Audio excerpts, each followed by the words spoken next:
Good afternoon, ladies and gentlemen. I'm Saba Mahmoudi, dentistry student. Ever been in a situation where you wanted to diagnose your dental issues but couldn't afford the time to visit a clinical office? Let me begin with a story that motivated me to tell you what I'm about to say. The skill of good recognition of dental caries, which our professor wanted to teach us last year, took place one day by him showing us some radiographs. As you can see here, radiographs have many similar shapes, and the diagnosis is based on distinguishing these shapes from each other. While he was teaching, this came to my conscience that many humans generally are somewhat colorblind in the essence, without them knowing it. I also came to this realization that the human's accuracy in diagnosis starts to spiral down, as he sees more cases in a day. Therefore, I thought that these inabilities could lead to pretty inaccurate tasks for humans to decide. Ultimately, based on previous explanations, having medical error is something that you get quite often. Let me tell you a mind-blowing fact. Thanks to Homo sapiens, we're killing 3 million people per year due to medical errors. We live in a world that exceeds way faster than any human individually could. And based on the fact that the medical knowledge is doubling every 3 years, how possibly could you catch up without something beyond yourself helping you? We as humans are known to be problem-solving creatures. I knew for a fact that there must be something existing beyond our humanly errors to overcome. So, I started seeking for solutions, and I found a concept which is called artificial intelligence, or briefly, AI. Many people think that AI is only limited to engineers or mathematicians, and it's only seen in science fiction movies. But the truth is, AI has found its way into our daily life. And it became so general that we don't realize we're constantly using it. Now, let me give you some examples to see how AI is deeply connected to our daily lives.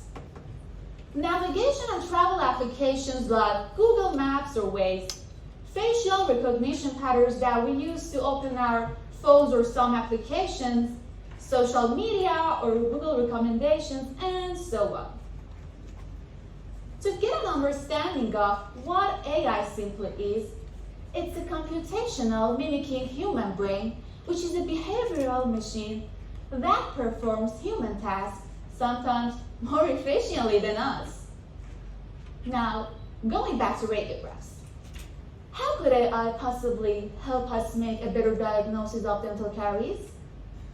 Basically, the machine is fed thousands of data on what is known to be the healthy tissue and what might not be. Then, it analyzes these data and picks up on certain trends of what the disease may look like. And over time, the machine advances as the data grows. However, AI applications in dentistry are not only limited to diagnosis of dental caries, but they cover a vast majority of subjects, including diagnosis of oral lesions or oral cancers, facilitating root canal treatments, and the list goes on. Not to mention, robodentists have been around for a while, helping surgeons do a better job, like improving the accuracy and speed of the surgeries, followed by a much faster recovery. Going back to our first question. There are some applications that can diagnose your dental issue, simply by scanning some pictures and asking a few questions.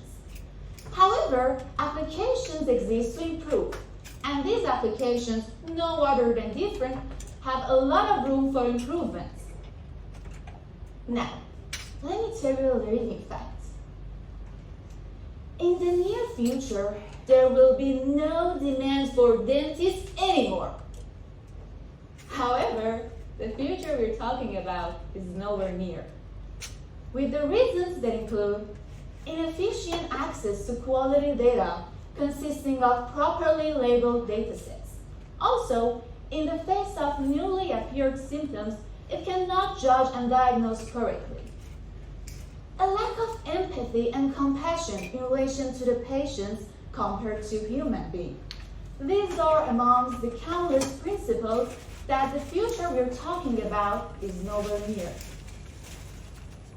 Assuming that there will be a time that robots overcame all those errors, are humans and robots going to be cooperating or colliding against each other? That's going to be a costly answer for us to find out. Thanks for your attention.